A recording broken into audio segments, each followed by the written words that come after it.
اهدنا الصراط المستقيم صراط الذين أنعمت عليهم غير المغضوب عليهم ولا الضالين.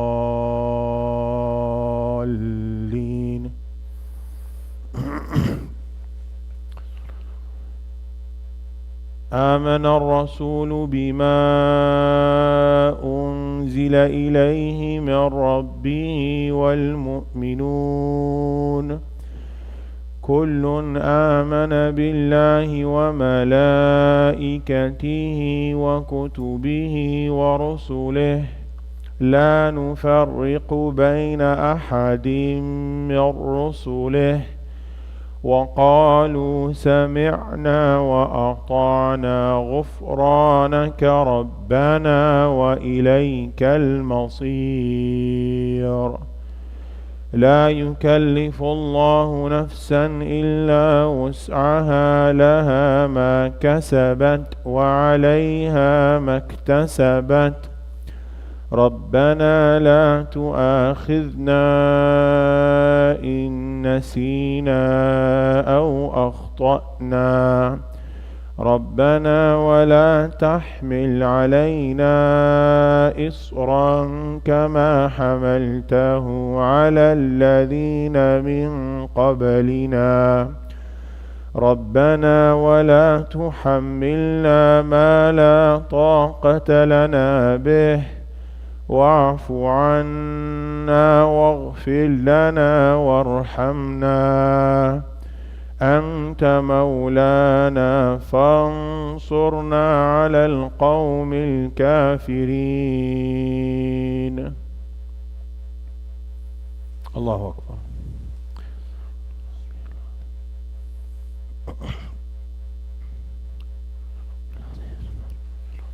سمع الله الحمد. الله أكبر.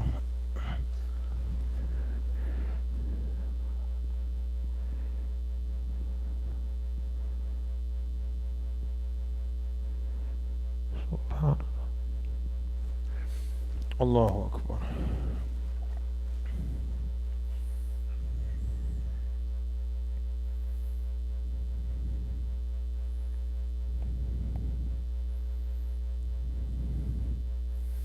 الله أكبر.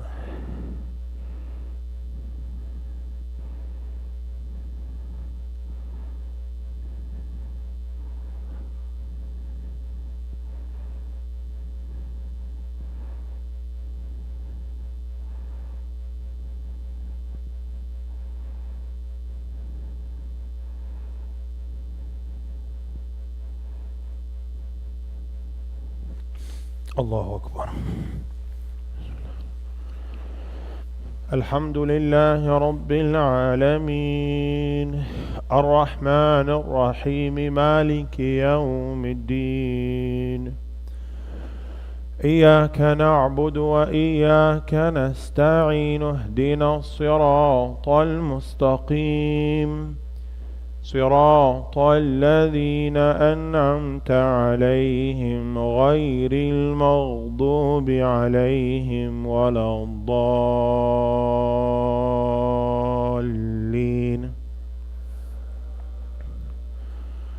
أرأيت الذي يكذب بالدين فذلك الذي يضع اليتيم ولا يحض على طعام المسكين فويل للمصلين الذين هم عن صلاتهم ساهون الذين هم يراءون ويمنعون الماعون. الله أكبر.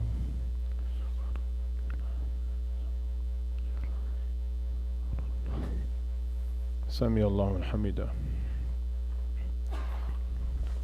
الله أكبر.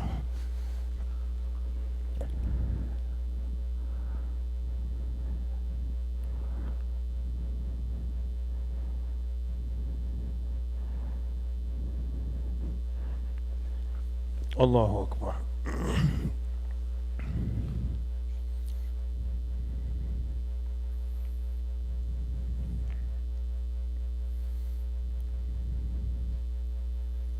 Allahu Akbar.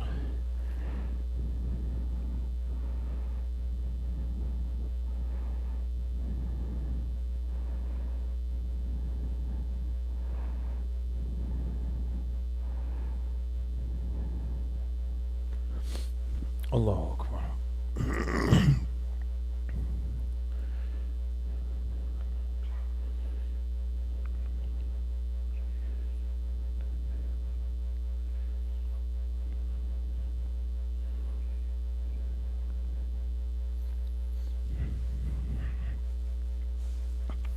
Allahu Akbar.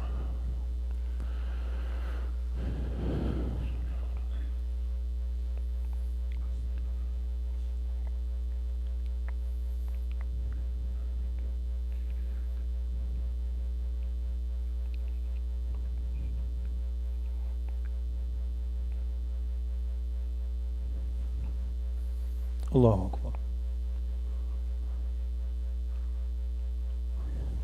Sami Allahu Hamida.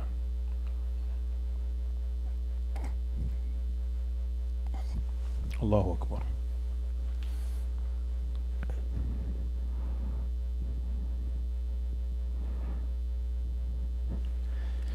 Allahu Akbar.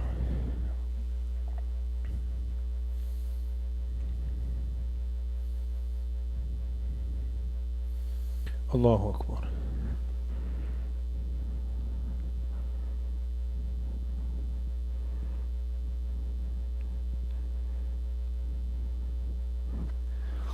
Allahu Akbar.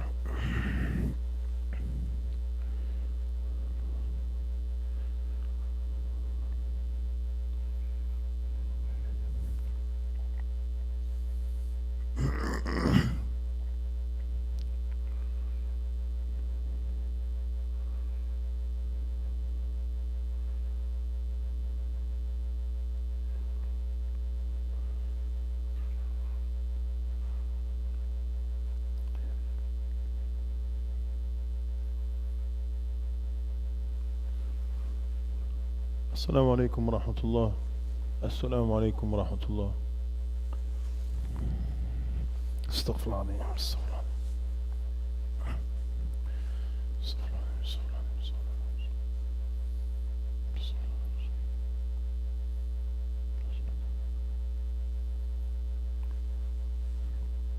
استغفر الله. استغفر الله. Inshallah, we'll be having our class after Salat al-Maghrib. And if you want to help out, Kenan is here. Where's Kenan? Kenan is here. He's going to be in charge of the class, so he's in charge of the logistics. He's going to put up a partition in the middle, so the sisters could come join us upstairs. The sisters that are downstairs, you could come upstairs whenever you're ready. He's going to put a partition up, inshallah, after Salat al-Sunnah, so the sisters could sit on one side and the brothers on one side, inshallah. We'll start the class in about 10-15 minutes, inshallah.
أعوذ بالله من الشيطان الرجيم بسم الله الرحمن الرحيم والصلاة والسلام على أشرف المرسلين سيدنا محمد وعلى آله وصحبه وسلم تسليما كثيرا. We start off by praising Allah subhanahu wa ta'ala and sending our peace and blessings upon our Master Muhammad sallallahu alayhi wasallam. We ask Allah subhanahu wa ta'ala to bless us with beneficial knowledge and wisdom. We ask Allah subhanahu wa ta'ala to make us of those who establish the prayer.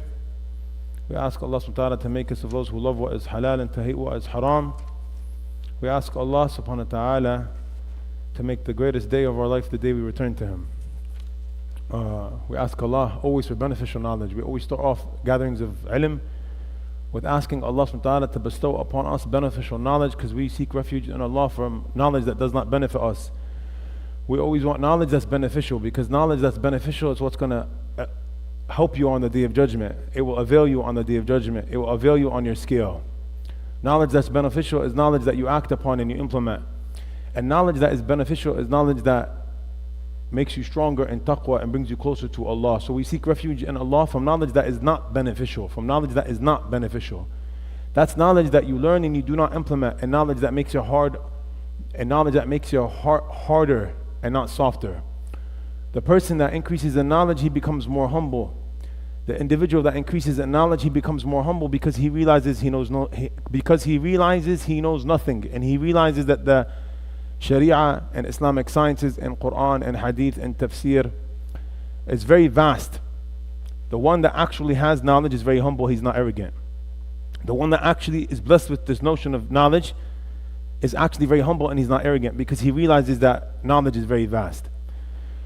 With that being said, my dear brothers and sisters, we're going to start our blessed, inshallah, endeavor.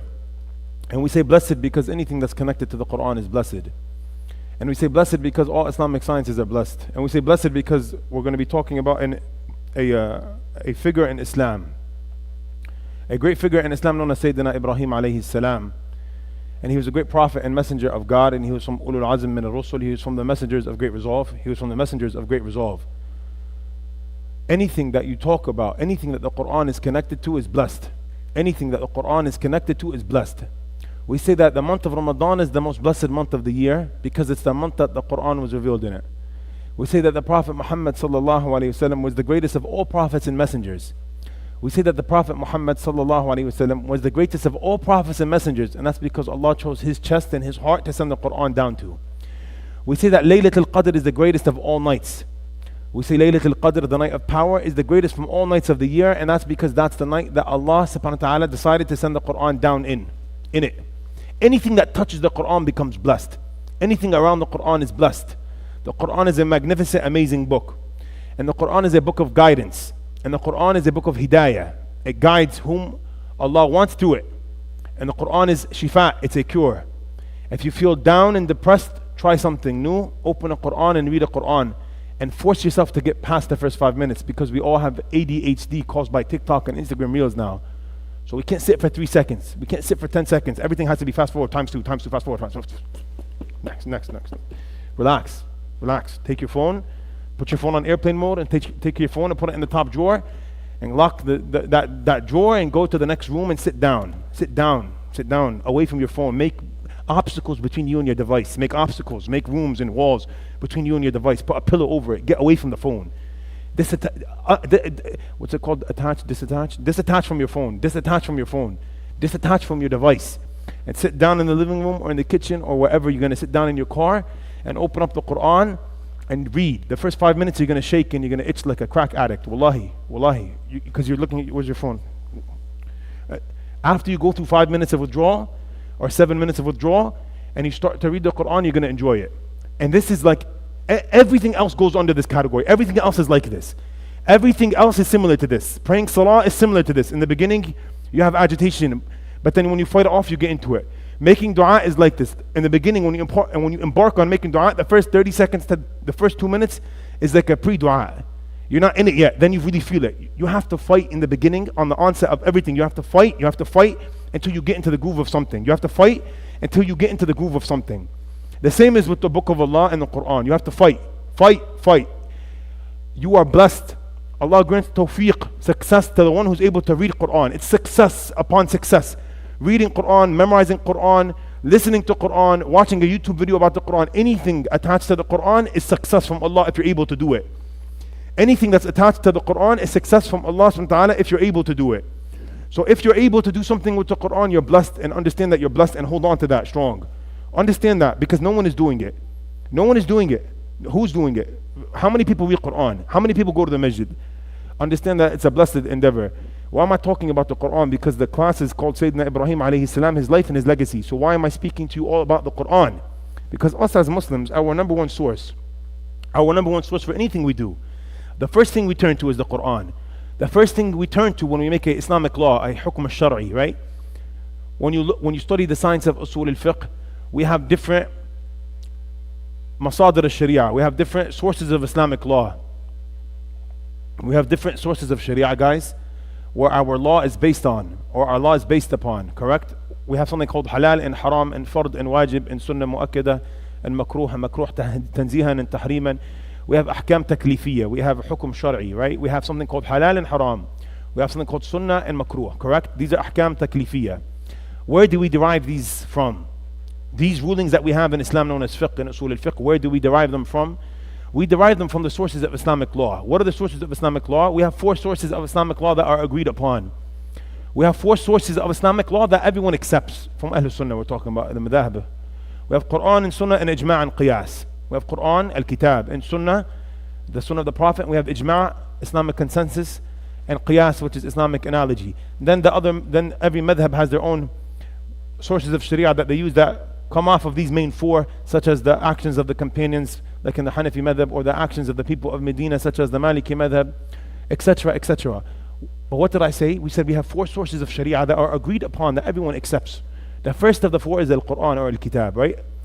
So the first thing you look to when you want an Islamic ruling, halal or haram, the first source you look for it in. So you get a question, the first place the ulama of ijtihad, they look in the Quran. If they find the answer to it in the Quran, khalas. Quran number 1, Quran al-Muhaymin, it's Muhaymin, it's Musaytir. The Quran is the strongest of all books. Also, we look in the Quran for stories. Also in the Quran we find something called stories. So we'll find rulings like halal and haram in the Quran, and we'll also find something called a story, a qissa. And the Quranic story is not like you're reading a storybook or a history book or a book of genealogy. It's not. The Quran doesn't come with explicit, long, boring details. It does not. It does not come with Yusuf, the son of this, that, Joseph, son of this, that. If you read the Bible, it comes with a lot of genealogy.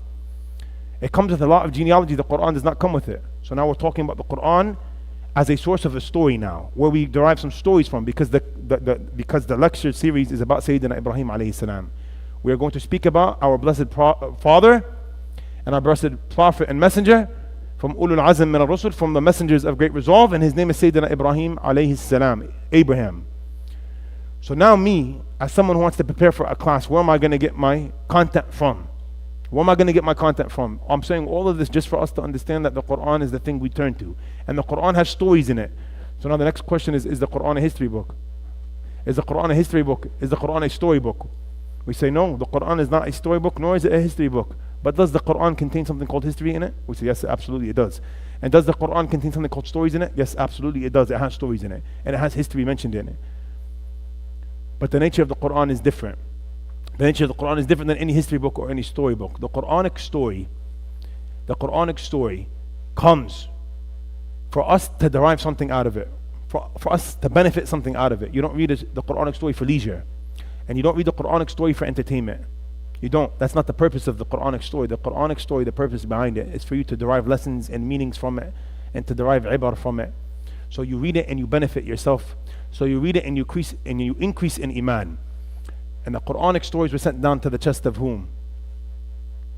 To the Prophet Muhammad sallallahu alaihi wasallam, to grant him something called thabat, to grant him something called strength to his heart, because he was going through it as well. He was going through a lot of difficulty as well, right? He was going through persecution as well. So these Quranic stories enabled him and granted him strength in his own heart.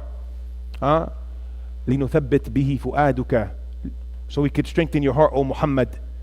So now this figure, Ibrahim alayhi salam, the one that we're talking about for these next 3 weeks, this week and the week after this and the week and 2 weeks from now. First and foremost, why did I pick Sayyidina Ibrahim, and why am I talking about Ibrahim now? So initially I wanted to do tafsir of the Quran, and I wanted to pick a surah for tafsir, so we can have another Quranic joy with a surah. So as I was about to do that, I realized that the summer is on the horizon and people are going to be off of school, and it might be difficult for some people to attend in the masjid. And also I realized that we're going to have a lot of breaks due to Eid al-Adha and summer breaks and stuff, so it won't be so consistent. And also I realized that Eid al-Adha, which is the great Eid, the Eid of the sacrifice, is coming up. And if Eid al-Adha is coming up, it means something else is also coming up. What's that, Brother Imran? Whoa, huh? Jazakallah khair. Jazakallah khair. Yeah, Hajj. So we have Hajj and Eid al-Adha slowly approaching. And we have a figure in Islam that is the figure of Hajj and the figure of Eid al-Adha. And who is that?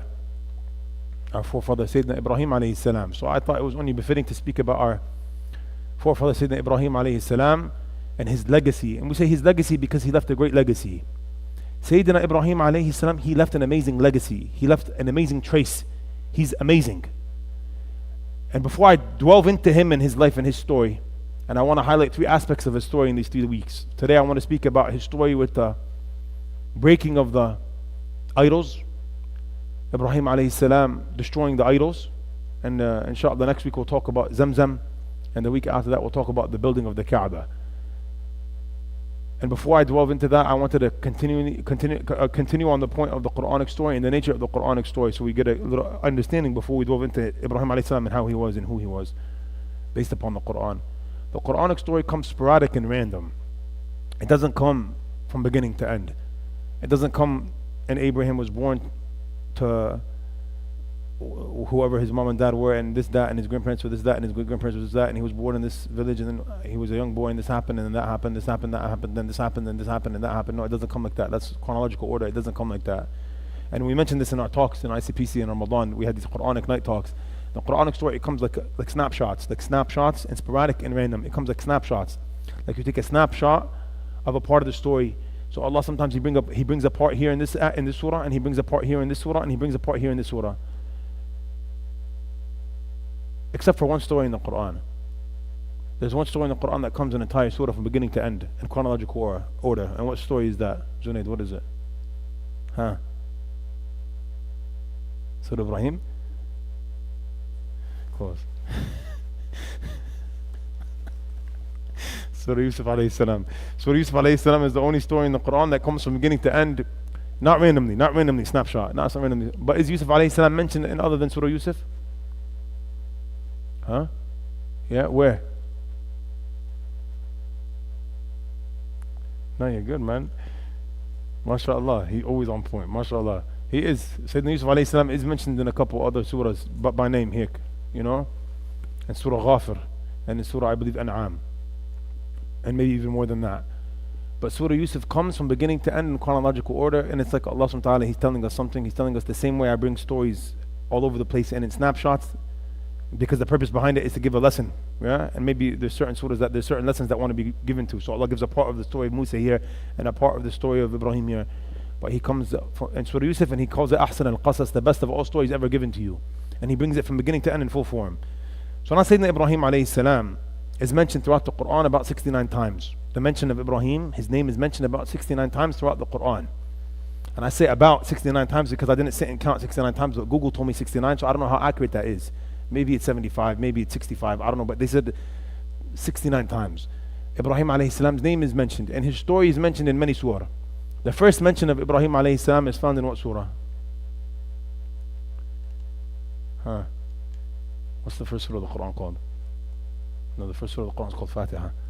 But what's the first surah of the Quran where Ibrahim alayhi salam is mentioned? You were right, Baqarah is the first, yeah. So Allah subhanahu wa ta'ala, He brings the story of Ibrahim alayhi salam in Surah Al-Baqarah, and He mentions Ibrahim alayhi salam in Surah Al-Ali Imran, and there's a mention of Ibrahim alayhi salam in Surah An-Nisa. There's a mention of him all around.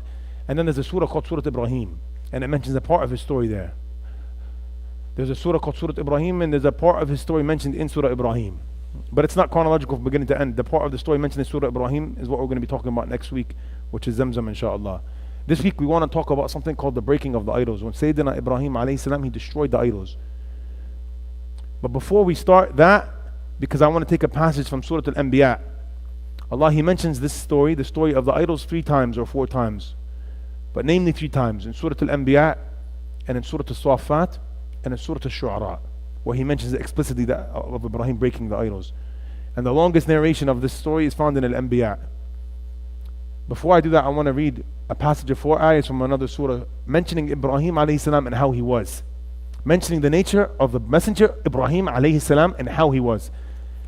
Allah subhanahu wa ta'ala, he says at the end of Surah Al-Nahl, which is a strong and powerful surah and a very difficult surah to memorize. It's a Meccan surah. It's a surah that was revealed in Mecca.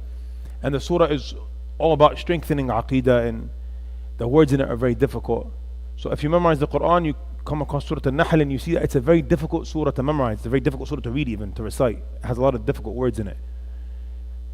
And then Allah at the end of the surah, which is long, it's like 16, 17, 18 pages long, at the end of the surah, on the last page of this surah, Surah Al-Nahl, he comes out with this amazing page. Allah comes out with this amazing page talking about Ibrahim. And we said Surah Al-Nahl was a Meccan surah. Nahl means the bee. It's a Meccan surah. And it's as if Allah subhanahu wa ta'ala, he's strengthening the Prophet's heart with the surah, making his aqidah strong, and then he comes and he goes, just like your forefather Ibrahim, just like your forefather Ibrahim.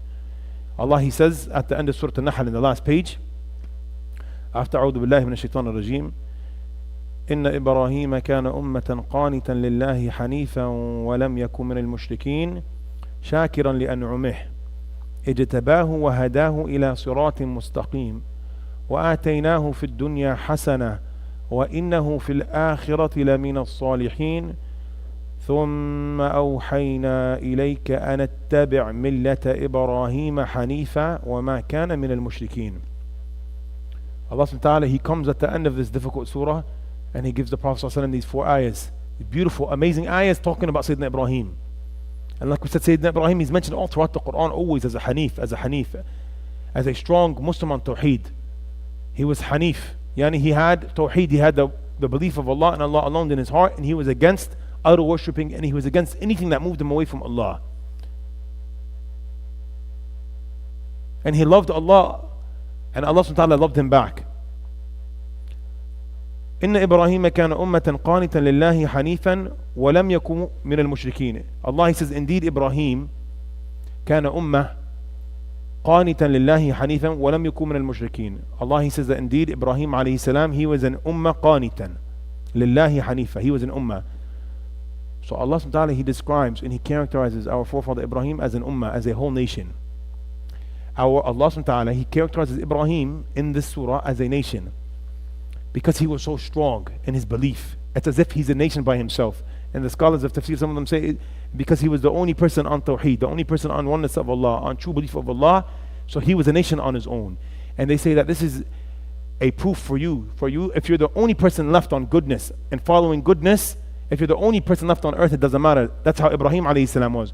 We take from Quranic stories lessons and meanings. We want to make ourselves strong to it because it's difficult as Muslims. As Muslims living in 2024, it's difficult. Wallahi, it's difficult. Sometimes you stand out and you feel like you're different, and everyone is different than you. That's a great thing. Ibrahim alayhi salam was different, by the way. Bro, Ibrahim alayhi salam was so different than everyone. Ibrahim alayhi salam, he was different than everyone. He was different. But that doesn't mean it's bad. Being different isn't bad. Being different isn't bad all the time. Sometimes being different is a good thing. Sometimes standing out is a good thing if it's standing out on the haqq, if it's standing out for the truth. If you're different, and your difference means that you're on the truth, it doesn't matter. It doesn't matter what everyone else is on, it does not matter. What matters is what you are on if it's the truth. And you need to understand that because wallahi, sometimes it's difficult and life is difficult sometimes, and life comes with different tests. Allah, he says, Inna Ibrahim kana ummatan qanitan lillahi hanifa. And ummah is also an imam. Someone who is followed, someone who is to be followed. And do we follow Ibrahim alayhi salam? We follow him in everything. We follow him in his strong belief in Allah. We follow him in his reliance upon Allah.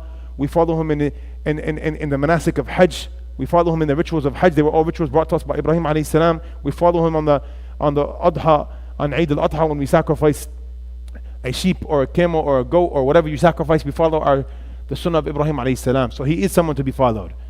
But like we said, it's like as if he was a nation on his own from his strength and his iman.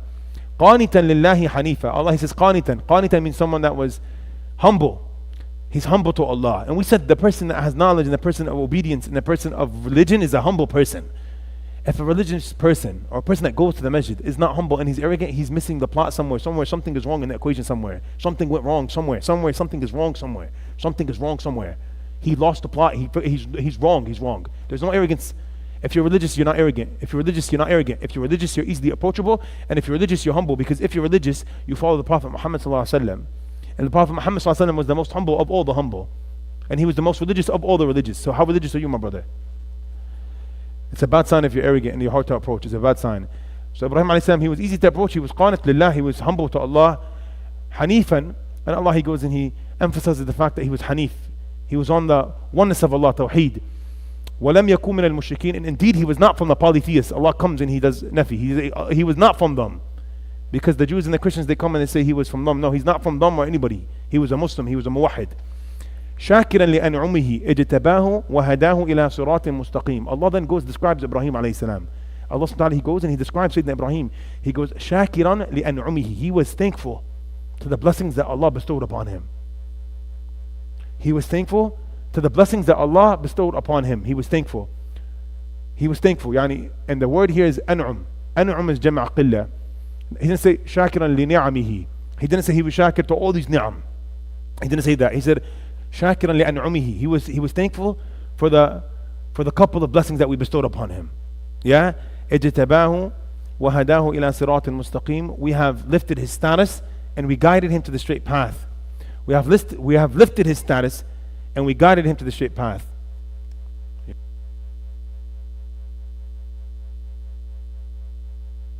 It'll be comfortable, it's okay. He goes, al-ijtibah is to be picked.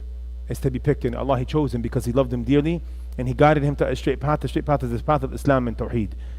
And he goes, وَآتَيْنَاهُ فِي الدُّنْيَا حَسَنَةً وَإِنَّهُ فِي الْآخِرَةِ لَمِنَ الصَّالِحِينَ. And we gave him in this dunya hasana. We gave him goodness in this world. We gave Sayyidina Ibrahim goodness in this world. He was blessed with a child at an old age. And we gave him many other things. We gave him Ismail and Ishaq, and we gave his progeny. His progeny is all the prophets and messengers. And in the hereafter, he's from the pious. ثُمَّ أَوْحَيْنَا إِلَيْكَ أَنِ اتَّبِعْ مِلَّةَ إِبْرَاهِيمَ حَنِيفًا وَمَا كَانَ مِنَ الْمُشْرِكِينَ. Then we sent revelation to you, O Muhammad. After all of this, like after mentioning who Ibrahim is and how he's an ummah by himself and how he's strong and he's Hanif and he's amazing, then he goes, ثُمَّ أَوْحَيْنَا إِلَيْكَ أَنِ اتَّبِعْ مِلَّةَ إِبْرَاهِيمَ حَنِيفًا وَمَا كَانَ مِنَ الْمُشْرِكِينَ. And then we sent revelation to you, O Muhammad, to follow your forefather Ibrahim, and he was Hanif. And then we sent revelation to you, O Muhammad, so you follow his footsteps and you be strong as well, like him, like he was strong. He was strong and he was by himself all the time and he was strong. وَمَا كَانَ الْمُشْرِكِينَ. And again, and he was not from those who associated partners with Allah. He was not from those who worshipped idols. He was not from those who did wrong. He was not from those that did wrong. We see that Sayyidina Ibrahim alayhi salam, he was born in a place called Babil, which is Iraq, Mesopotamia. That's where he was born, and the beginning of his life started off there. The beginning of his life started off there. He was from a category of messengers called Ulul Azm min al-Rusul. He was from a category of messengers called Ulul Azm. We hear the Ulul Azm min al-Rusul is a category of messengers, because we have prophets and we have messengers. Not every prophet is a messenger, but every messenger is indeed a prophet. There was 313 messages that Allah sent, and something, I think 150,000 prophets that Allah sent. And the scholars, they differ immensely on what the difference between a prophet and a messenger is. They differ on it. What is it exactly? But the point is, the messenger is, all messengers of course are prophets, but not all prophets are messengers. He was a prophet and a messenger, and he was from Ulul Azm. So he was a prophet and a messenger, and he was from something called Ulul Azm. This concept, Ulul Azm, or the messengers of great resolve, is granted to us from the Quran. We learn this concept from the Quran and from the Sunnah. But it's from the Quran because Allah subhanahu wa ta'ala, he tells the Prophet, فَاصْبِرْ كَمَا صَبَرَ أُولُو الْعَزْمِ مِنَ الرُّسُلِ وَلَا تَسْتَعْجِلْ لَهُمْ كَأَنَّهُمْ يَوْمَ يَرَوْنَ مَا يُوعَدُونَ لَمْ يَلْبَثُوا إِلَّا سَاعَةً مِنْ نَهَارٍ بَلَاغٍ فَهَلْ يُهْلَكُ إِلَّا الْقَوْمُ الْفَاسِقُونَ. Allah subhanahu wa ta'ala, he says in the last ayah of Surah Al-Ahqaf, he's telling the Prophet Muhammad sallallahu alayhi wa sallam, فَاصْبِرْ كَمَا صَبَرَ أُولُو الْعَزْمِ مِنَ الرُّسُلِ. This is a command to the Prophet. And by the way, when the Prophet is commanded with something, it's commanded to us too. Allah, he said, ثُمَّ أَوْحَيْنَا إِلَيْكَ أَنَ اتَّبِعْ مِلَّةَ إِبْرَاهِيمَ. He said, and then we commanded for you to follow the footsteps of your forefather Ibrahim. And we follow the footsteps of our forefather Ibrahim. And over here, فَاصْبِرْ كَمَا صَبَرَ أُولُو الْعَزْمِ مِنَ الرُّسُلِ. Allah commends our dear Prophet Muhammad sallallahu alayhi wa sallam to exert patience. فَاصْبِرْ كَمَا صَبَرَ أُولُو الْعَزْمِ مِنَ الرُّسُلِ. Exert patience, O Muhammad, because he was going through difficulty in Mecca. It was really difficult, man. And Ahqaf comes down, the Surah Ahqaf comes down to grant him ease as well. And then Allah, He gives the cherry on top of Surah Al-Ahqaf, the last ayah of Surah Al-Ahqaf. He tells the Prophet Muhammad, فَاصْبِرْ كَمَا صَبَرَ أُولُو الْعَزْمِ مِنَ الرُّسُلِ وَلَا تَسْتَعْجِلْ لَهُمْ. He says, exert patience, O Muhammad, exert forbearance and endurance, like be good. Exert patience, كَمَا صَبَرَ أُولُو الْعَزْمِ مِنَ الرُّسُلِ. The same way that your forefathers from the Ulul Azm of the messengers of great resolve, the same way that they all exerted effort and they were patient, the same way, you will also be patient.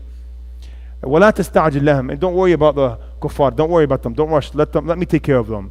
And then Allah, He says, كَأَنَّهُمْ يَوْمَ يَرَوْنَ مَا يُوعَدُونَ لَمْ يَلْبَثُوا إِلَّا سَاعَةً مِّن نَهَارٍ. And then Allah, He says, it's as if when their timing comes to pass, these kuffar, that it was as if they only stayed one single day, from 1 hour in the day.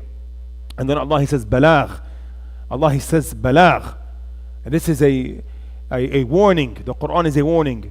And then Allah, He ends the ayah by saying, فَهَلْ يُهْلَكُ إِلَّا الْقَوْمُ الْفَاسِقُونَ. And do we destroy except for the rebellious people, these people that gave our Prophet difficulty?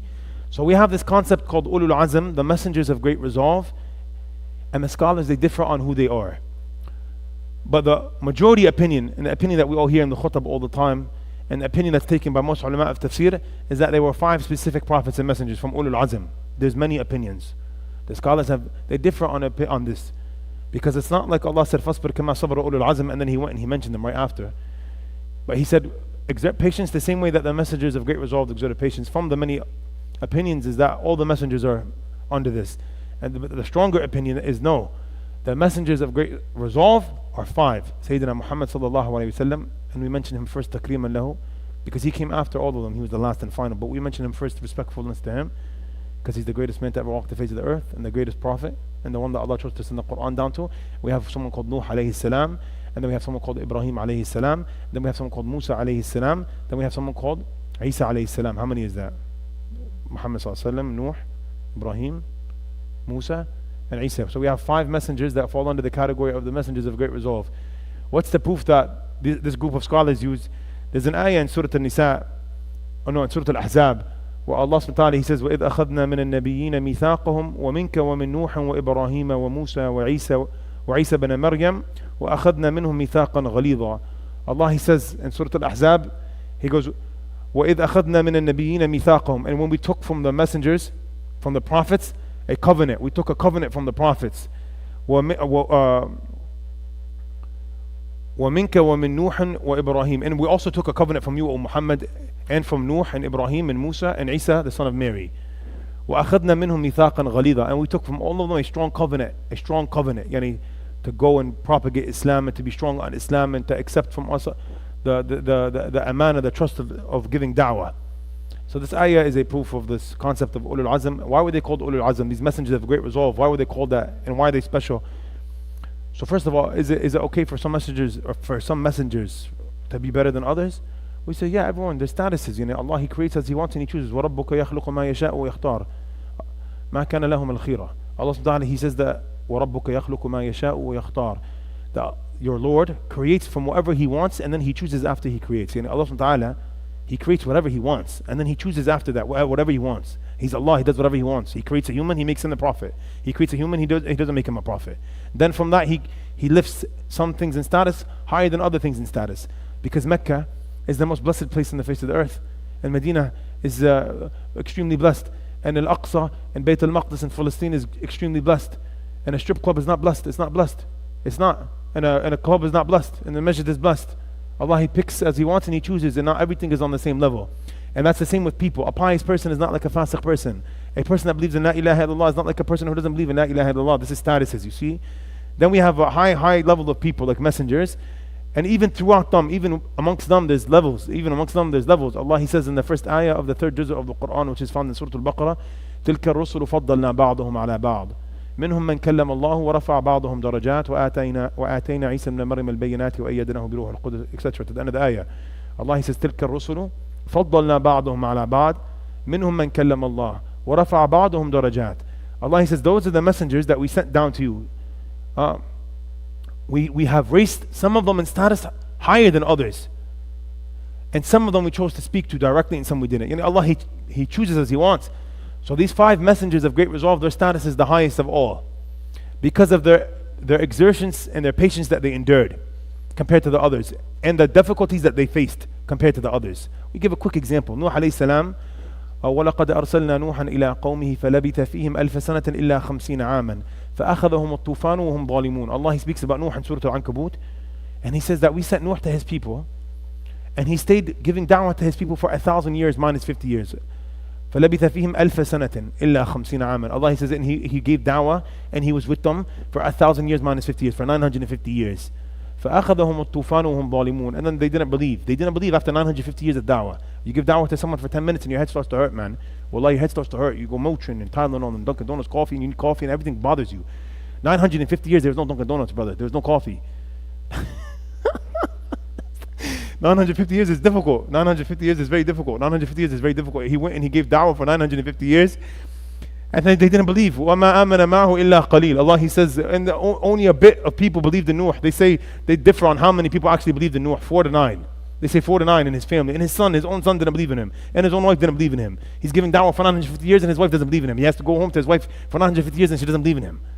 He's giving da'wah and he goes home and his wife is not believing in him. Ajib. His son doesn't believe in him. So he exerted something called patience. Patience for 950 years. Patience, endurance, patience, forbearance, patience. So his status is high. وَمَا آمَنَ مَعْهُ إِلَّا قَلِيلٌ. And only a bit of people believed in Nuh. And then we mentioned Nuh first because chronologically he comes first, and after him Ibrahim alayhi salam. His whole life is trials and tribulations, Ibrahim alayhi salam. They say he was 100 years old when he was blessed with Ismail, his son from Hajar. They say he was 100 years old. In 100 years he's dying for a son. He says, Rabbi habli min as-salihin. He makes dua for a pious son. And then Allah, He grants him someone after 100 years. And this is difficulty in itself. Then he finally has a son. And then Allah commands him to sacrifice his son. Like the son didn't even get to the age of puberty yet. فَلَمَّا بَلَغَ مَعَهُ الصَّعْيَ.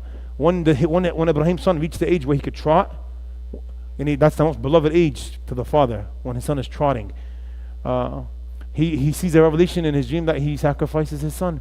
He's tested now to sacrifice his son. He passes the test. He passes A+ on every test he ever got tested on. And mashallah, that's why he's a ummah. He's a nation on his own due to his strength of iman. And then after Ibrahim alayhi salam, we have who? Musa alayhi salam. He was difficult, mentioned 313 times in the Quran. How many times Musa's story is mentioned in every surah? Musa. Difficulty, test, trial, test. He was raised in the family of Fir'aun, and then he went and he came back. Tests and trials, his whole life difficulty. So his status is high. And Isa alayhi salam as well. And the Prophet Muhammad sallallahu alayhi wa sallam, Sayyid al-Anbiya, he was tested the most from everyone. And he went through trials and tribulations. He was an orphan, tested from the get-go, yani. Tested from day one. Tested from the day he was born. Tested from the day his mother gave birth to him, the Prophet Muhammad sallallahu alaihi wasallam. And he went through many difficulties, so Allah, He raised them in their status. And they received this bounty of being called the messengers of great resolve, ulul azmi min ar-rusul.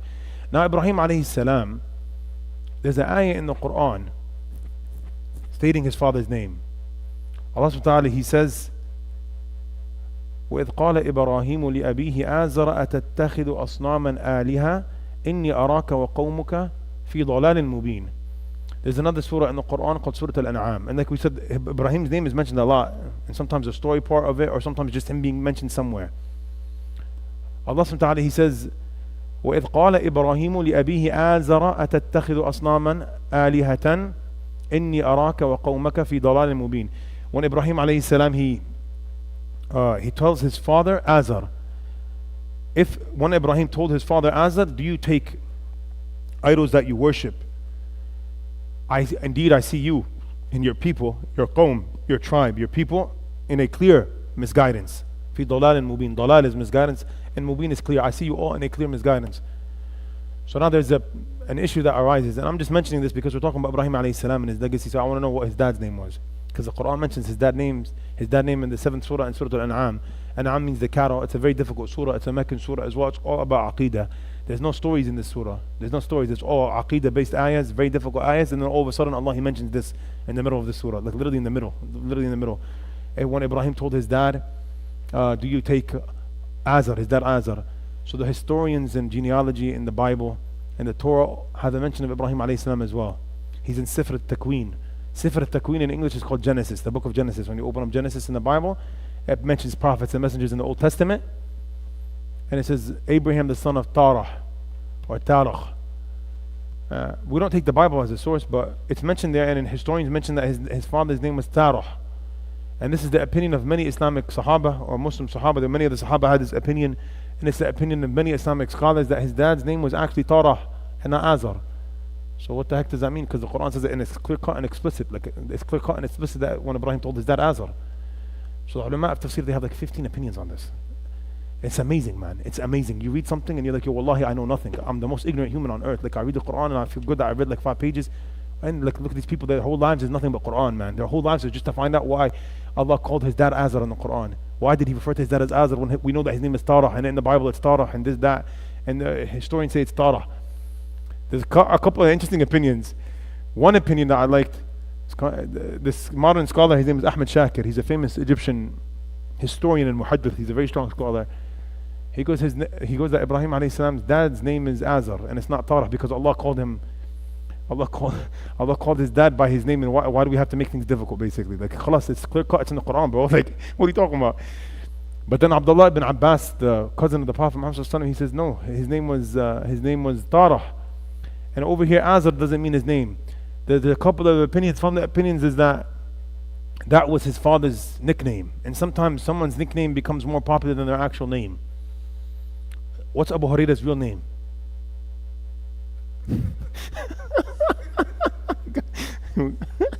Like sometimes someone's kunya or nickname, it becomes more popular than their actual name that they actually have. Abu Hurairah, everyone knows Abu Hurairah. He's a great companion of the Prophet ﷺ, right? He's the most companion that narrated hadith. Who knows his actual name? What's Abu Hurairah's actual name? His real name that he was given at birth. Yeah, so like that's what I'm trying to say. So like they say that it was a nickname, and his actual name was Tarah. And some of them say that was actually the name of the largest idol, or that was the name of a famous idol, and he was referred to as that because of how much he used to be around the idol and how much he used to give to the idol and look after the idol. So he was called Azar, like that, like you are basically the idol's son. And another opinion is that Azar is actually in their language. With قال إبراهيم لأبيه Azar, it means like telling him off, scolding him. So when Ibrahim told his dad, yo dad, stop, like that, Azar means yo stop, for example. So that's another opinion. To be honest, you could believe that Azar is his father's name, or you could believe it's Tarah. Historically speaking, the historians say it's stronger that it's Tarah. There's a strong Islamic opinion that it is Tarah, and Azar was not actually his father's name, but it was a nickname given to him. Also, Ibrahim alayhi salam, he's referred to as something specific. Not only is he ulul azm, so not only is he from the messengers of great resolve, he's actually referred to as something specific. He's referred to as what? What's Ibrahim alayhi salam's nickname? Kenan, what is it? Huh? Who's from Palestine here? What's the city in Palestine called? He's buried. Huh? Egyptian man. Sayyidina Ibrahim alayhi salam, he's buried in a city called Khalil. May Allah grant Palestine, victory over their oppressors, and liberate Palestine, and liberate Khalil, and liberate Janine, and liberate Nablus, and liberate Khan Yunis, and liberate Rafah, and liberate Gaza, and liberate Beit Lahia, and liberate all of Palestine. So there's a city in Palestine. It's a very famous city called Khalil, and Khalili people are known to be a little more religious. It could be generalizing, but they're known to be religious, and there has to be some truth to it because Sayyidina Ibrahim alayhi salam, he's buried in Khalil. He's buried in a place called Khalil. Khalil is in Palestine, so they named the city after him, but it's not called the city of Ibrahim, it's called the city of Khalil because he's known as Khalil al-Rahman. Khalil is an intimate friend. Khalil is an intimate friend, a strong level of friendship, and they say it comes from khallala, yukhallilu. From the sunan of wudu is takhlil al-asabi', to do something called takhlil al-asabi'. To make sure that, from the sunnahs of wudu, is to make sure that water goes in between your fingers, so you do takhlil al-asabi', you do this with your fingers. The water, you're washing the water, and to make sure that water gets everywhere, you do takhlil, khalla, yukhallil, to make sure that every single part is encompassed by the wash. So they say that the word khalil comes from the intimate love because it's like your whole heart is filled with love for that person. The whole heart is filled. Like it's a strong love. Khalla, yukhallilu, right? So the whole heart is filled with love. Allah, He mentions this in the Quran Himself. Allah, in Surah An-Nisa, Allah, He says, وَمَنْ أَحْسَنُ دِينًا مِمَّنْ أَسْلَمَ وَجْهَهُ لِلَّهِ وَهُوَ مُحْسِنٌ وَاتَّبَعَ مِلَّةَ إِبْرَاهِيمَ حَنِيفًا وَاتَّخَذَ اللَّهُ إِبْرَاهِيمَ خَلِيلًا. Allah subhanahu wa ta'ala, He says, in what is better? وَمَنْ أَحْسَنُ دِينًا مِمَّنْ أَسْلَمَ وَجْهَهُ لِلَّهِ وَهُوَ مُحْسِنٌ. Allah, He goes and He gives an example of Ibrahim. He goes, and what is better for someone in religion? وَمَنْ أَحْسَنُ دِينًا. What is stronger in religion? What is better for deen? What's better? وَمَنْ أَحْسَنُ دِينًا. Who's stronger in deen than the one? مَنْ أَسْلَمَ وَجْهَهُ مِمَّنْ أَسْلَمَ وَجْهَهُ لِلَّهِ, then the one who is in complete servitude and submission to Allah, and he followed Ibrahim. وَاتَّبَعَ مِلَّةَ إِبْرَاهِيمَ حَنِيفًا وَاتَّخَذَ اللَّهُ إِبْرَاهِيمَ خَلِيلًا. Who is better in deen than the one who follows Ibrahim? And then Allah goes and he does ihsan in his religion. The person that does this, he's a muhsin, he's strong in his deen, he's high, and he follows Ibrahim hanifan. He follows Ibrahim alayhi salam, and Allah emphasizes he was hanif. And then he goes, وَاتَّخَذَ اللَّهُ إِبْرَاهِيمَ خَلِيلًا, and Allah subhanahu wa ta'ala took Ibrahim an intimate friend. And Allah subhanahu wa ta'ala took Sayyidina Ibrahim as an intimate friend. So we say that Allah subhanahu wa ta'ala took two of the prophets and messengers as intimate friends, Ibrahim alayhi salam and Sayyidina Muhammad sallallahu alayhi wasallam. They're both known as friends of Allah, strong friends of Allah subhanahu wa ta'ala. They are friends of Allah subhanahu wa ta'ala because they loved Allah and Allah loved them. And of course all the prophets and messengers loved Allah. Of course Allah loves them all. Of course, yes, of course. But there's two high leveled ones, Ibrahim and Muhammad sallallahu alayhi wasallam. Muhammad sallallahu alayhi wasallam, he's from the progeny of what prophet? Muhammad sallallahu alayhi wasallam is from the progeny, the offspring of who? Ibrahim alayhi salam. Ibrahim alayhi salam is known as something else. He's known as Abul Anbiya. He's known as the father of all prophets and messengers. So now a question has to be asked, and why is that? Why is he known as the father of all prophets and messengers? So of course Adam alayhi salam is Abul Bashar. Adam is the father of everyone because Adam was first, and we believe in this. We're Muslim. This is like we're Muslim. We believe in certain things that we don't waver on. So Adam was the first human ever, and we're all sons and daughters of Adam. Then there was something called the Great Flood that we believe that wiped off the whole face of the earth. So Nuh alayhi salam was second to be the father of everyone else. Then after that was Ibrahim alayhi salam. He came after Nuh alayhi salam, and he's known as the father of all the prophets and messengers because the prophets and messengers of Bani Israel came through him. Through what? Through who? Through Ishaq. Ibrahim alayhi salam had two sons. One was Ishaq and one was Ismail. Ishaq was from who? Abdul Malik. Ishaq was from who? Ishaq was from who? Sisters. Yes, that's right. Yes, Ishaq was from Sarah, and Ismail was from who? Good job. Jazakallah khair, sister. So Sayyidina Ibrahim, he has two sons. We said that he had sons at an old age. The Bible says he was 100 years old. We don't know how old he was in the Quran. It doesn't say 100 years old, but we know he was old. So he has a son from his wife Sarah, his first wife that he married in Babel, in Mesopotamia, in Iraq. And he has a son with her, and the son's name is Ishaq. And then he has a son with Hajar from Egypt, and his name is Ismail. Who's the son that he sacrificed? Ismail? Either one? You're on fire. Wallahi, you're nar. You're on fire. Every question you answer is right. I love you. No, he didn't sacrifice anybody, but no, honestly, you guys got it right. It's Ismail. Like the one in the story is Ismail. Islamically speaking, it's Ismail. We always say Islamically speaking, it's Ismail. The Bible says Ishaq. And I was reading before I came to this class, and I was shocked to read something. I was shocked. Like it's a huge opinion, and it's actually the stronger opinion that Ishaq was the one in the story, not Ismail. But the opinion of Ismail became super famous. The opinion of Ismail became super famous because a certain alim of tafsir mentioned it in his tafsir, and every single scholar of tafsir after him went in on that. He followed that. Because sometimes scholars of tafsir, they copy paste, but back then there was no actual copy paste, but they used to look at the old book and say, oh, he said that, he did some work. So everyone that was written after that got famous from tafsir, they wrote Ismail copying that one guy. Not that it's wrong, it's a strong opinion. It's a strong opinion because there's a hadith of the Prophet Muhammad sallallahu alaihi wasallam where he says, Ana ibn al-Dhabihaini. The Prophet sallallahu alaihi wasallam says, I'm the son of the two dhabihs. The Prophet sallallahu alaihi wasallam, he says, I am the son of the two dhabihs, that which is to be sacrificed. Abdullah ibn Abdul Muttalib is the father of the Prophet Muhammad sallallahu alaihi wasallam. The grandfather, Abdul Muttalib, wanted a son, so he said, if I'm gifted a son, I will sacrifice him, basically. And he had a son, he was blessed with a son, and then he didn't want to have to sacrifice him. Some guy at the time was like, no, you don't have to actually sacrifice him, you could tell Allah, you give him something else instead. So he goes and he starts saying, how about 10 camels, 20 camels, and he sacrificed 100 camels instead of sacrificing Abdullah, the father of the Prophet Muhammad sallallahu alaihi wasallam.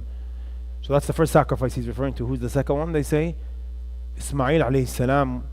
In the story of Ibrahim, that's the proof that they use. That's the strong proof that they use, that the Prophet said he's the son of the two dhabihs. So Ismail is known as Dhabih Allah, Ismail is known as the sacrifice of Allah.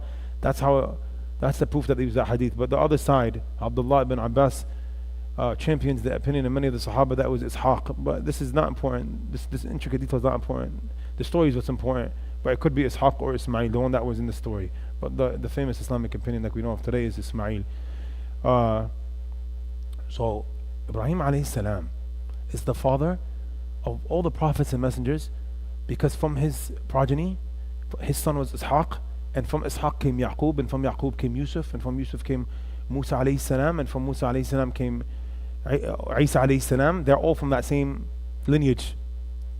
The messengers to Bani Israel came from Ibrahim alayhi salam, Ishaq alayhi salam, and Yaqub alayhi salam. Then on the other side we had Hajar, and she gave birth to Ismail. Ismail is famous for being the story of Zamzam and Mecca, which was Becca at the time, and his feet were hitting the floor, and Zamzam came out, and Zamzam tastes like milk, and it's a blessed water. And then after many generations from the progeny of Ismail alayhi salam comes Muhammad sallallahu alayhi wasallam. So just that one is enough to be heavier than all the other ones. The scale becomes heavier through that. So he's the father of the prophets and messengers. And Allah subhanahu wa ta'ala, he says in the Quran multiple times, like 3 or 4 times, this concept is mentioned in the Quran like 3 or 4 times, how Allah subhanahu wa ta'ala granted from his offspring goodness or nubuwah. But I'm going to mention one ayah to keep it short. Allah, he says, وَوَهَبَنَا لَهُ إِسْحَاقَ وَيَعْقُوبَ وَجَعَلْنَا فِي ذُرِّيَّتِهِ النَّبُوَّةَ وَالْكِتَابَ وَآتَيْنَاهُ أَجْرَهُ فِي الدُّنْيَا وَإِنَّهُ فِي الْآخِرَةِ لَمِنَ الصَّالِحِينَ. Allah, he speaks about Ibrahim alayhi salam. And he says, وَوَهَبَنَا لَهُ إِسْحَاقَ وَيَعْقُوبَ وَجَعَلْنَا فِي ذُرِّيَّتِهِ النَّبُوَّةَ وَالْكِتَابَ. He says that we have gifted to Ibrahim, Ishaq and Yaqub. And always Allah, he says we gifted to Ibrahim, Ishaq and Yaqub. He always says we gifted to Ibrahim, Ishaq and Yaqub. Was Yaqub the son of Ibrahim? Was Yaqub the son of Ibrahim? Why does Allah always say we gifted him Ishaq and Yaqub?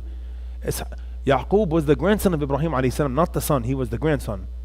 Yaqub alayhi salam was the grandson. And in the Arabic language, you could call the grandson a son. Basically, if he's a grandson, you could also call him a son. So it's said like that. And he was alive at the time of Ishaq when he gave birth to Yaqub, so he was like his father. So Allah, he says, we have granted him Ishaq and Yaqub, وَجَعَلْنَا فِي ذُرِّيَّتِهِ النَّبُوَّةَ وَالْكِتَابَ. Allah, he says, we granted Ibrahim, Ishaq and Yaqub, and we put in his dhurriyyah, we have placed in his offspring 2 things. الذُرِّيَّة وَالْكِتَابَ. النُّبُوَّة وَالْكِتَابَ. He says, we have placed in his offspring nubuwah, prophethood, and kitab, books that were sent down to their prophets. So in the offspring of Ibrahim, we find nubuwah, we find prophethood, and we find books that were sent down to those prophets. The Torah, the Injil, the Psalms of David, and the Quran. These are books. وَآتَيْنَاهُ أَجْرَهُ فِي الدُّنْيَا. And Allah says, and we granted Ibrahim his ajr in the dunya. It's such a beautiful ayah, man, wallahi. Because sometimes you are given something of reward in this world before you pass away. You know, inshallah, as Muslims, our ultimate reward is hereafter, grave, hereafter, Jannah, ultimate, beautiful bliss, inshallah, no problem. But sometimes you're gifted in this world for hardships, and it's beautiful, it's nice, man. It's nice to go through something and then get something good after. It's really nice. You taste it better and you appreciate it more. So he was very patient with this, having a child, and he was gifted a child, and then a child right after that, and then a grandson right after that. Everything was coming out quick. It was amazing. Wallahi, he was happy.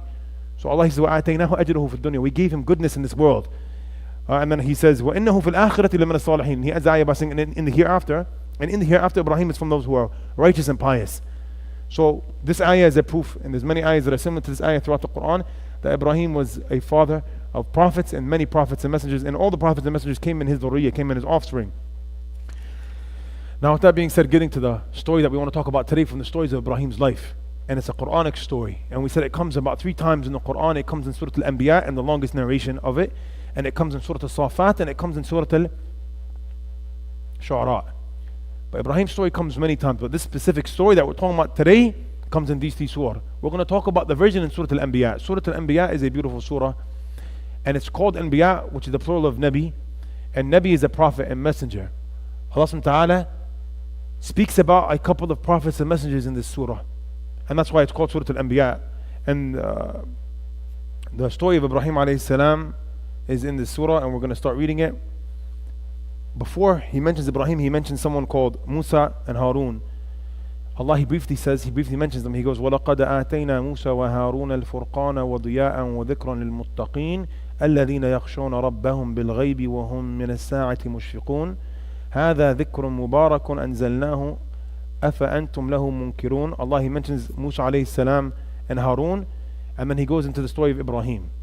Allah, he says, وَلَقَدْ آتَيْنَا إِبْرَاهِيمَ رُشْدَهُ مِنْ قَبْلِ وَكُنَّا بِهِ عَالِمِينَ إذ قال لأبيه وقومه ما هذه التماثيل التي أنتم لها عاكفون قالوا وجدنا آباءنا لها عابدين قال لقد كنتم أنتم وآباؤكم في ضلال مبين.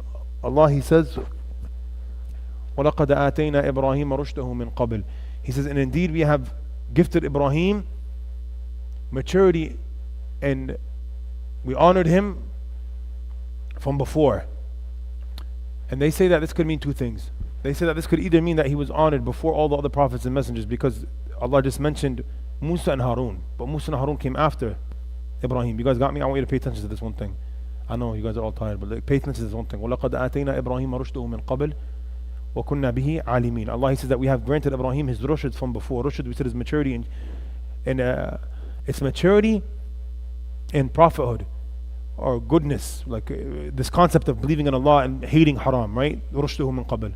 So what does min qabl mean? From before. What does it mean from before? It could mean two things. It means from a young age, that he was gifted this rushd from a young age, from when he was young, and he was against the idols from when he was young, and he was always hanif in his heart from when he was young, and he was always smart, and he had proof against all haram when he was young. Or it could mean min qabl, yani from before Musa and Harun that we just had mentioned to you.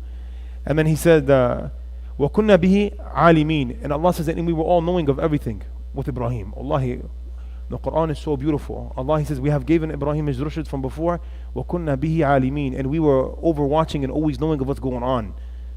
Because Allah knows everything. But sometimes Allah has to tell you, like the story of Ibrahim is kind of crazy. Allah, He's telling you, the story that we're about to mention is kind of crazy. It's kind of like intense. But we knew about everything that was going on. We were there. وَكُنَّا بِهِ عَالِمِينَ. We were aware. We were aware when he was small. We were aware when he was big. We were aware when he hit the idols, and we were aware when he was thrown into the fire. We were aware. We were aware. بِهِ عَالِمِينَ. Then he goes and he starts the story by saying, إِذْ قَالَ لِأَبِيهِ وَقَوْمِهِ مَا هَذِهِ التَّمَاثِيلُ الَّتِي أَنْتُمْ لَهَا عَاكِفُونَ. When Ibrahim goes out to his dad and his people, and he calls out to his dad and his people, and he says, مَا هَذِهِ التَّمَاثِيلُ الَّتِي أَنْتُمْ لَهَا عَاكِفُونَ. What are these idols? What are these statues that you're making i'tikaf on? And I wanted to say something. Over here it says, إِذْ قَالَ لِأَبِيهِ, when he tells his dad and his people. We said his dad's name was what? Zunayd, what was his dad's name? Huh? Azar, yeah. In the Quran, Allah, He says Azar. But we said that the stronger opinion is that it's Tarah. But if you believe it's Azar, no problem. It's Tarah because the historians say it's Tarah, and Abdullah ibn Abbas and the companions say it was Tarah. But we say that his dad's nickname was Azar because he used to service the main idol that was called Azar the most, so he was named after it. That's a strong opinion. Or Azar means something else. But there was another opinion I forgot to mention that I wanted to mention, is that's that the word Ab in Arabic could refer to the uncle. The word Ab in Arabic could refer to the uncle. So it's as if his uncle's name was Azar. And the word uncle, the word, because he looked after him and he took care of him, basically. He was the one that was raising him, so he referred to him as his father. But let's stick to what it says. It says his father, because linguistically Ab is dad as well. The meaning in the Arabic language that the word Ab was put, because Arabic language has an original meaning for a word, and then words that it could mean for offshoots of a word. An original meaning of a word and offshoots of a word, or figurative meanings of a word. So the actual meaning that the word Ab in the Arabic language was put down on is father, and it could mean uncle. It could mean uncle. It's one of the usages of the word Ab, but the original meaning of the word Ab is father. So let's stick to that. So he tells his dad and his people, what are these statues? What are these tamathil? Tamathil is a statue. They say that it's a statue made of wood. التي أنتم لها عاكفون, that you are making i'tikaf on. What is i'tikaf? What does it mean here? What does it mean? أنتم لها عاكفون. What are these statues that you're what? Huh? Yeah, praying to, worshipping, i'tikaf. You say, I'm going to go make i'tikaf in the masjid. What do you do when you do i'tikaf? You watch Netflix, right? What do you do when you make i'tikaf, brother? You sleep? Huh? You worship Allah, man. I'tikaf is worship. I'tikaf means seclusion. I'tikaf means to secure yourself in the house of Allah for what purpose? Huh? To worship Allah. Why do you go to the masjid? To worship Allah, right? Inshallah, to worship Allah, not for a girl, right? Why do you go to the masjid? To pray salah, to do something, to make wudu. It's all worship, acts of worship. So i'tikaf is what? To worship Allah. Yeah, worship. So he goes, what are these idols that antum laha akifun, that you are doing i'tikaf on? You know, you're hanging out all day just worshiping them and giving them fruit, and the fruit is going bad, and the lahm is going bad, and there's so many flies in here, it smells nasty in here. Bro, they used to give food to their idols every day, and they never eat the food. How could the idol eat the food? And then they throw it away, and they say, oh, maybe he's not pleased with the food. What kind of brain is it? Wallahi, astaghfirullah. Like, no, like it's kind of deep, man. Think about it. Islam is amazing, bro. Ibrahim alayhi salam, he was amazing. He was a ummah. He stood up for the truth. When no one else stood up for the truth, it was difficult, but he still did it. That's life, man. That's life, man. Wallahi, that's life, man. It's difficult not to look at haram. You don't look at haram, you're a mu'min. It's difficult not to have a haram relationship. That's life, bro. You're a mu'min. That's life, bro. That's life. That's life. Wallah, everything is difficult, man. Wallah, man, everything is difficult, man. Oh, I can't do this and that. It's difficult. Brother, everything is difficult. It's difficult walking up the stairs to come to the masjid, man. Everything is difficult. Picking out your outfit is difficult, man. Everything is difficult. Everything is difficult. That's life. Everything is difficult. Standing up for the truth is the most difficult of the difficult of the difficult of the difficulties. Not many do it because it's the truth and because it's right. Not because it's easy. Because if you base everything off of how you feel and easiness, that's it. Like, oh, I'm not ready to wear the hijab now. My sister, you're never going to be ready. I'm not ready to pray Salat al-Fajr every day. I'm not. Wallahi, I'm not. I'm not ready. Sometimes you do something when you're not ready, bro. Oh, I don't feel it now. Brother, you do it until you feel it, brother. Wallahi, man, Sufyan thought he goes, I prayed Qiyam al-Layl for like 40 years and I never felt nothing. And then I was gifted with the feeling of it and I prayed it for another 40 years and I felt something. You do something until you do it. Like you do it not because of the feeling it gives you. Honestly, the feeling Salah gives you is amazing. That's amazing. But you don't pray Salah because of the feeling it gives you. That's not why you pray Salah. Salah is not an obligation upon you because it makes you feel nice and tingly. No, that's not why. Salah is an obligation upon you because Allah made an obligation upon you. If you derive something good out of it, that's a great thing, man. That's great. Wallahi, that's amazing. I don't feel like this. I don't feel, brother. Who cares about how you feel, brother? Who cares about how you feel, my brother? Who gives a damn about how you feel? No one cares about how you feel. Be a man and you grow up, you hit the age of puberty, you pray Salah and that's it. It doesn't matter how you feel. It doesn't matter how you feel, man. It doesn't matter. Oh, I think, I feel like there's nothing wrong with what I'm doing. I don't care about what you think, brother. I don't care about what you think about what haram and halal. Allah says it's haram, brother. And of course, we're talking about stuff that's clear cut. We're not strict people, bro. We're cool. We're easygoing. We're cool. I'm talking about stuff that's clear cut. Stuff that's clear cut. It's fard to pray Salah. I don't feel like it. So as he said to his father and his people, what are these idols that you're just worshipping, that you're always all day worshipping? And Ibrahim alayhi salam, he's amazing because he's going to show to them that they're stupid. Through their own actions, he's going to show to them that they're dumb. And it's beautiful because he's smart and he has pride. He's a Muslim. He has pride. He's a great messenger of Allah. He goes, he narrates the story. So when Allah narrates the story, it's perfect quotations because Allah was there. Because Allah is always there. Allah witnessed it himself, So Allah gives us the snapshot and it's amazing. He goes, we gave Ibrahim his rushd from when he was little. He was strong and he was aware and he had strong proofs when he was young and we knew everything that happened to him. And when he told, now Allah goes and he jumps right into the story. إِذْ قَالَ لِأَبِيهِ وَقَوْمِهِ. So now our mind is like imagery. We're in like, I'm picturing Ibrahim talking to his people. What are these idols that you're just worshipping all day and they do nothing for you, right? قَالُوا وَجَدَنَا آبَاءَنَا لَهَا عَابِدِينَ. قَالُوا وَجَدَنَا آبَاءَنَا لَهَا عَابِدِينَ. Their response was not a strong response at all. They said that we found our forefathers لَهَا عَابِدِينَ. We found our forefathers worshipping them too. So my dad used to be an alcoholic. I'm going to be an alcoholic because he was an alcoholic. Why, bro? I found my father and my grandfather to be alcoholics. So that's how it works. That's dumb. That's retarded. If you present them with something that's true and the truth, you stick to the truth. You don't care about your father, your grandfather, your grandmother. No, it doesn't matter.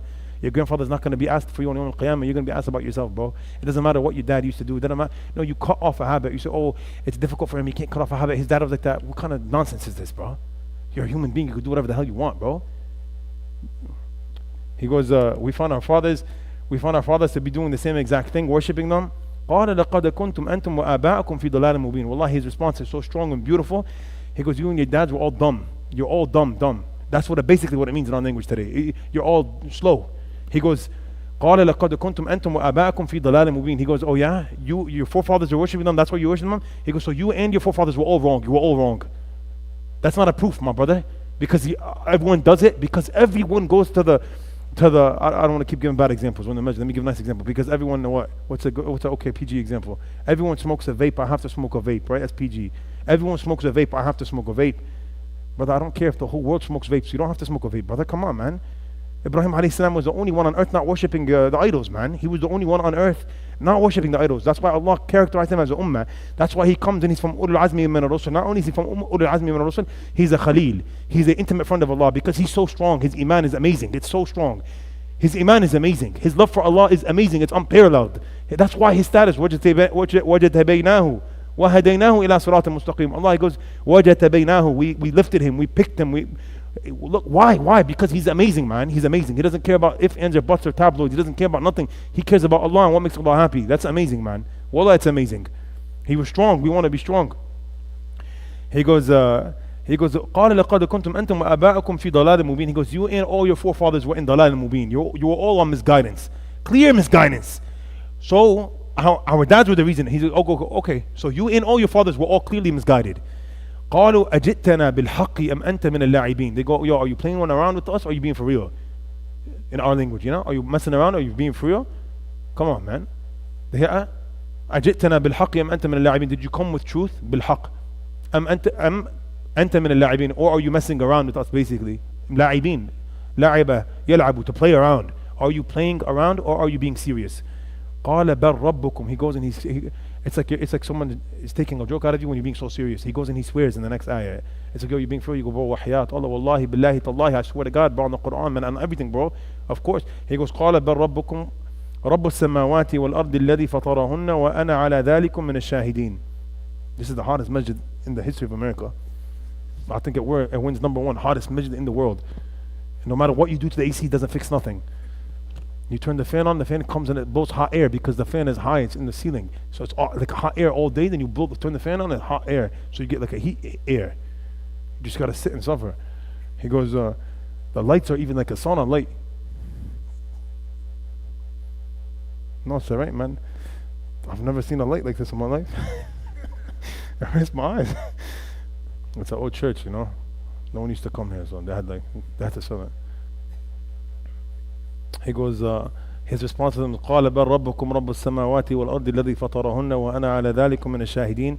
He answers them when they say, yo, are you playing around? Are you being serious? He goes, بل ربكم رب السماوات والأرض. He goes, I swear by your Lord, the Rabb of the samawat and the ard, the Lord of everything in the world. الذي فطرهن, the Lord that made the heavens and the earth, and the one that He keeps them staying. And وأنا على ذلك من الشاهدين, and I am a witness to all of this. And I'm a witness to all of this. You know, I'm a witness that Allah is the truth, and I'm a witness that you're on dalal, right?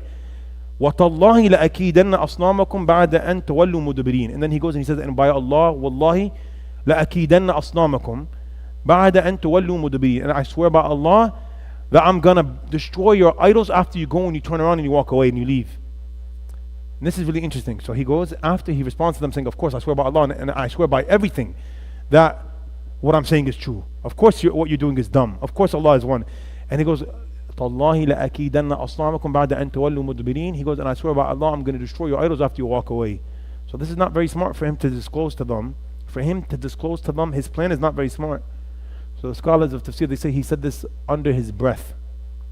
I'm going to kill your idols. Like that. Or he said it, the narration is different, tafsir, what happened exactly. So basically there was a large Eid. They had a festival that they used to attend to. And they all called him out. Oh, Ibrahim, come out. You're going to really enjoy our religion if you come to the festival. We're going to see a lot of nice stuff there. A lot of big idols are there. They call him out to this big festival and he doesn't want to go out. He goes, Inni saqim. He goes, I'm really sick. I can't go out.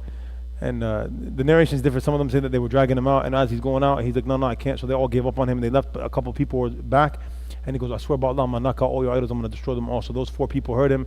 And the other narration is he said it in a low voice as he was talking to them. So basically he says, I'm going to destroy all your idols. After you turn and you go to your Eid and you enjoy your festival. When you guys are all out, he picks the day of the festival. It's the day that no one's in the idol house. Because he needs freedom to knock down the idols. And they don't have the ring back then. There's no ring. So they're not going to find out it was him. So he goes to the idol worshipping house and he goes and he فَجَعَلَهُمْ جُذَاذًا إِلَّا كَبِيرًا لَهُمْ لَعَلَّهُمْ إِلَيْهِ يَرْجِعُونَ. فَجَعَلَهُمْ جُذَاذًا إِلَّا كَبِيرًا لَهُمْ لَعَلَّهُمْ إِلَيْهِ يَرْجِعُونَ. So he went and he destroyed all the idols. He destroyed them all with an axe and a hammer. إِلَّا كَبِيرًا لَهُمْ لَعَلَّهُمْ يَرْجِعُونَ. Except for the largest of all the idols, he left it alive. He didn't destroy it. لَعَلَّهُمْ يَرْجِعُونَ. Perhaps they go and they ask him what happened. Perhaps they go and they ask the big idol what happened. And they say that he put the axe in the hand of the big idol as a joke. But also for them to go talk to the big idol and ask him what happened. Also for them to go ask the big idol what happened, and as if they make the big idol seem like he was what's the word I'm looking for? Not embarrassed and shy. What is it? Jealous. I was reading in tafsir. They go, oh, he was jealous of all the little idols getting worship and fruit. He wanted it all for himself. So when they come back, they see the big idol killed all of them. You know what the heck happened? So he keeps the axe in the big idol's hand to show them how dumb they are. Now they come back from their Eid. You see how Allah doesn't mention the Eid, He doesn't mention the festival, He doesn't mention any details. Allah doesn't mention any details. Allah wants to give you the lesson of the story. The lesson of the story is that all of us have idols in our heart, and all of us have idols throughout our lives that we need to smash and destroy. That's what the lesson means. You got to be strong like Ibrahim. You got to destroy the idols sometimes. Wallahi, you got to destroy your idols in your life. If your idol is Netflix, if your idol is pornography, if your idol is haram, if your idol is haram relationship, if your idol is a cigarette, if your idol is a weed, if your idol is whatever it is, sometimes you got to destroy it with an axe. Sometimes you got to be strong and destroy it. Sometimes you got to cut off haram. So قالوا من فعل هذا بآلهتنا إنه لمن الظالمين قالوا سمعنا فتى يذكرهم يقال له إبراهيم. They said, who did this to our idols? Indeed, he's indeed an oppressor. Who could have done this to our idols? قالوا من فعل هذا بآلهتنا إنه لمن الظالمين. Who did this? Who dared to do this to our idols? Indeed, he's from those who transgressed. What's wrong with him? قالوا سمعنا فتى يذكرهم يقال له إبراهيم. They get together and like, oh, we heard of this one kid, his name was Ibrahim. قالوا سمعنا فتى يذكرهم يقال له إبراهيم. They said that we heard of this one guy, his name is Ibrahim. They refer to him as Ibrahim. So now they think, oh, we think it was him. Why is that? Because he's a troublemaker. He said some crazy stuff in the past about worshiping God alone and no idols. قالوا فأتوا به على أعين الناس لعلهم يشهدون. Go and bring him. They said, go and bring him in front of everyone. Let's make a example out of him. قالوا فأتوا به على أعين الناس لعلهم يرجعون لعلهم يشهدون. Go and bring him and make sure you make a big deal when you bring him. You know, sometimes people do things in a dramatic fashion. Like, yo, go bring him, but make a scene when you bring him. Yo, come here, yo, you, come. Yeah, you start yelling so everyone stares at you. The whole Helen Avenue is staring at you. What happened? You see? So they go and they bring him at a hot timing when everyone's looking to make fun of him and to put him down. But Allah subhanahu wa ta'ala is the best of planners. Allah is all strong. And if you have Allah, you are strong. If you have Allah, even if you're one single human, you are strong and you're stronger than everyone in the world. If you have Allah, you have everything and you have strength.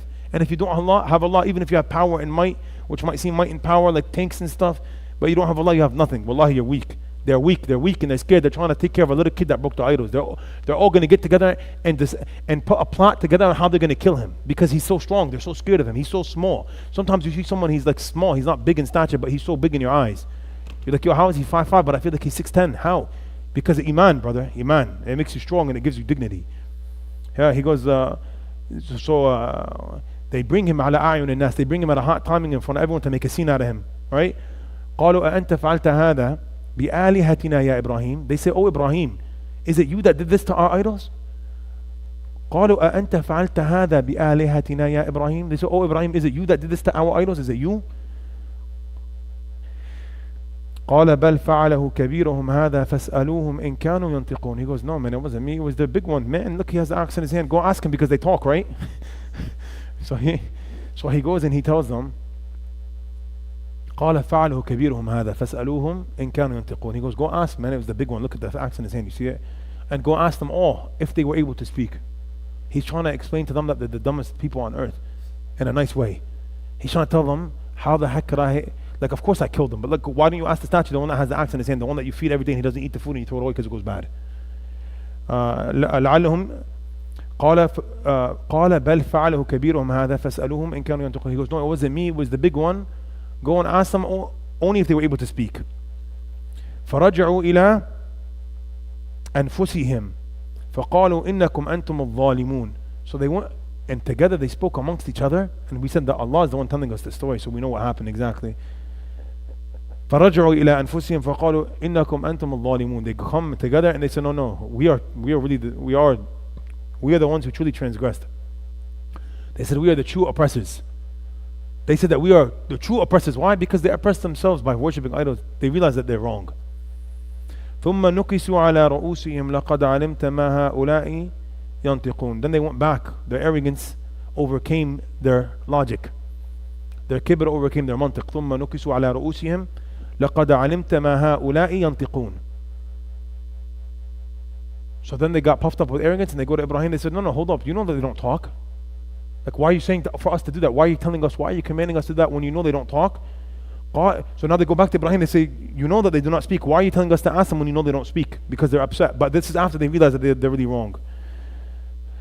قال أفتعبدون من دون الله ما لا ينفعكم شيئا ولا يضركم أف لكم ولما تعبدون من دون الله أفلا تعقلون. قال أفتعبدون من دون الله ما لا ينفعكم شيئا ولا يضركم. He goes and he tells them, do you all worship قال أفتعبدون من دون الله ما لا ينفعكم شيئا ولا يضركم. Do you all worship something that has no benefit to you at all, and it can't even protect itself from being killed? ولا يضركم, and it has no harm to you? Like he's trying to say to them, do you actually worship something that has no benefit and no harm? What's wrong with you? Like, come on, there's no benefit or harm in an idol. What's wrong with you? How could you worship an inanimate object? Then he said, أف لكم ولما تعبدون من دون الله أفلا تعقلون. He goes, woe upon you, أف لكم, woe to all of you, Jahannam for all of you, fire for all of you. أف لكم ولما تعبدون من دون الله أفلا تعقلون. Woe unto all of you for what you worship instead of Allah. What you're doing is transgression and oppression, because worshipping other than Allah is oppression and transgression. And worshipping Allah alone, even if you're the only one on earth, is greatness and happiness and servitude and success. قالوا حرقوه وانصروا آلهتكم إن كنتم فاعلين. Their response to him after he made them look dumb, they were embarrassed. So now they have to make up for their embarrassment. The same way Israel, after October the 7th, had to go and bomb Gaza, and they're still bombing Gaza, and 10 months went by and they're still bombing Gaza. They blew up all of Gaza. They killed every woman and child in Gaza because they look bad and they're wrong, so they have to make up for their looking bad. They have to make up for the embarrassment. They're trying to make up for the embarrassment. That's what a jabbar or a taghiya does. When someone is wrong and he's embarrassed, he has to go and just, if you beat someone in a logical debate and he gets upset, he'll go, come on, so I can knock you out. Brother, talk to me with logic, brother. Come on, bro. So they got upset because they lost the battle, the logical battle. So they said, حرقوه وانصروا آلهتكم. Let's burn him alive and give nusra. Let's give victory and aid to our idols. How dare he disrespect our idols? They're our gods and our fathers' gods and our grandfathers' gods. حرقوه وانصروا آلهتكم إن كنتم فاعلين. They got together. They said, let's burn him alive and let's give victory to our idols if you guys were truly people that were people to do something. In kuntum fa'ilin. If you actually went hard. They're pumping each other up, like, you know. قلنا يا, and then Allah, he says, قلنا يا نار كوني بردا وسلاما على إبراهيم وأرادوا به كيدا فجعلناهم هم الأخسرين ونجيناه ولوطا إلى الأرض التي باركنا فيها للعالمين ووهبنا له إسحاق ويعقوب نافلة وكلا جعلنا صالحين. The Quran is amazing. There's no book in the entire universe like the Quran. The Quran is amazing. The Quran is amazing. The Quran is guidance and strength. The story is amazing. Wallahi, it's so beautiful. After he destroyed the idols and after he showed them that they were all wrong, they got really upset and their arrogance took over. They said, let's kill him. Let's make an example out of him. And to anybody that ever thinks to worship Allah, we're going to make an example out of all of them. قالوا حرقوه وانصروا آلهتكم إن كنتم فاعلين قلنا يا نار كوني بردا وسلاما على إبراهيم. So then Allah, he gave a command to the fire. They say that they made a massive fire. They say that they constructed a massive, humongous fire. No fire has ever been made like this fire in the history of the world. That's what they say. And they say it was extremely hot, and they want to go throw him in the fire. They want to go chuck him into the fire. So Allah gives a command to the fire. Allah, he speaks to the fire. قُلْنَا يَا نَارُ كُونِي بَرْدًا وَسَلَامًا عَلَى إِبْرَاهِيم. Allah, he calls out to the nar. Allah, he calls out to the fire. قُلْنَا يَا نَارُ كُونِي بَرْدًا وَسَلَامًا عَلى إِبْرَاهِيم. We called out, Allah says, we called out to the fire and we told the fire to be cool. And we told the fire to be cool and gentle on Ibrahim. And the ulama say that if we told the fire only to be cool, it would have been so cold that he would have been frozen over. So we commanded the fire to be cool and gentle on Ibrahim. And he entered the fire and a miracle happened. A miracle is something that goes against the norm. أمر خارق للعادة. If you read a book of Aqidah, they give an example or a definition of what a miracle is. أمر خارق للعادة. Something that goes against the natural norm of the world. Something that goes against the normal way things go. The normal way things go is a fire burns. And if it's a massive fire, it will burn him to bits and he will become ashes. So a miracle happens to give Ibrahim victory because he had Allah. They say that Ibrahim alayhi salam, when he entered the fire, he said something. They say that when he was thrown into the fire, he said something. He said, Hasbunallah wa ni'mal wakil. Alladhina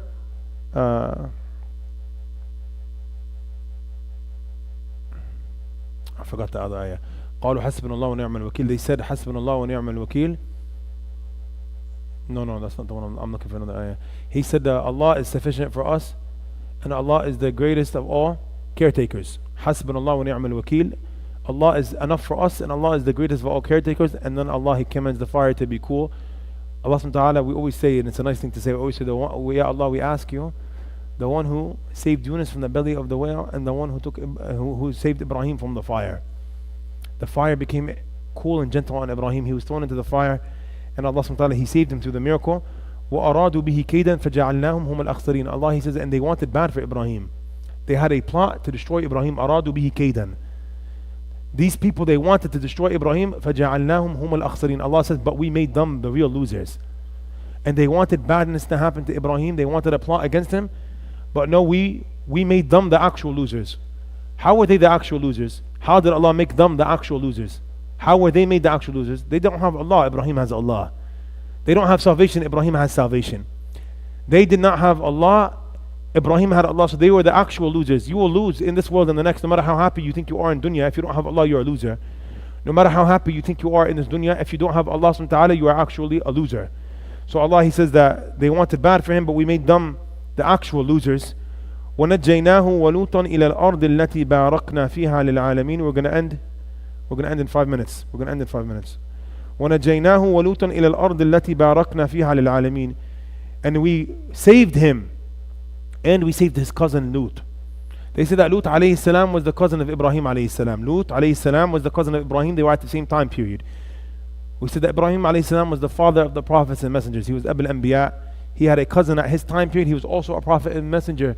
What does a cousin mean? He was the son of his dad's brother.